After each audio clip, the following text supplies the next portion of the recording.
the Pittsburgh Steelers. And they're going to take on the Browns next week. How the Steelers keep winning, I do not know. They covered the number today against the Packers somehow, some way, and they get the win.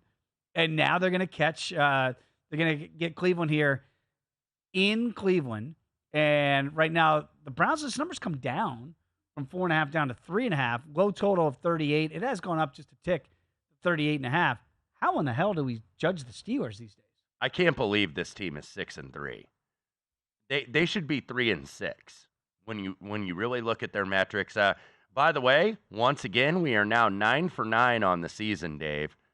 The Steelers get outgained.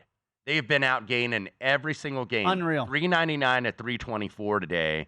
Pack with 6.1 a play. Steelers with 5.4. And the Steelers somehow, some way, they got that cover. What really made the difference? There were two things. The PAT that got blocked from Anders Carlson.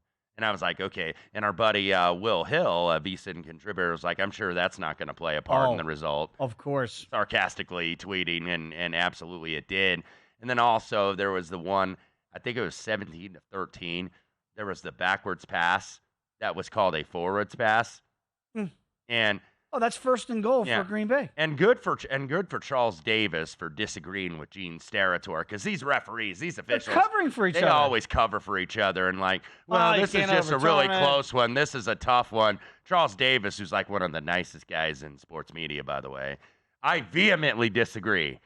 And he was right. That should have been first and goal for the Packers. That could have decided the game, but nevertheless, and that's why I made the tweet, that the Steelers get all the bounces, man. And it's like, no, they make all the plays. I'm like, yeah, they made a couple plays. They made that interception late, but they get a lot of breaks, man. And you wonder when this team's luck is going to run out. But Kenny Pickett threw for 126 yards. Yeah. I mean, you look at Jordan Love, and they had a chance late, throws the pick to end the game, and they're not making enough plays. But then they're also not getting any breaks, as you mentioned, because to your point about the lateral, that is a game-changing and certainly bet-changing dynamic. And we've got replay. They reviewed it and still got it wrong. Still messed it up, yes. And that's, as you know me well enough by now, that's the bane of my existence when it comes to football. We have a system in place, especially if you're betting these things like we are, to get it right. That's all we ask. Just get it right. And you still don't get it right? And then if you've got the Packers plus 3.5, you're like, I got screwed. Yeah. So did the Packers. You did as a bettor, and the Packers did as a team. Cleveland, by the way, I think is going to take a little bit of money in this game because, as hard as it is to judge the Steelers, it's also hard to judge the Browns because they're number one in defensive DVOA. They got one of the best defenses in the league.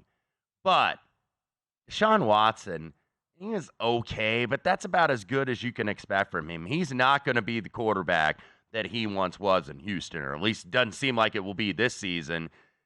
But they're going to go as far as he takes them. But how far is that going to be? I don't know. But they did beat Baltimore on the road. And they beat the team that was maybe the hottest team in football on the road. So I think that's going to carry a weight with some bettors. And, you may see Cleveland hop to 4.5 because stubborn bettors like me will keep trying to fade the Steelers, thinking they've been lucky, and probably keep getting our hearts broken. Go to VSiN.com/subscribe to become a VSiN Pro subscriber today.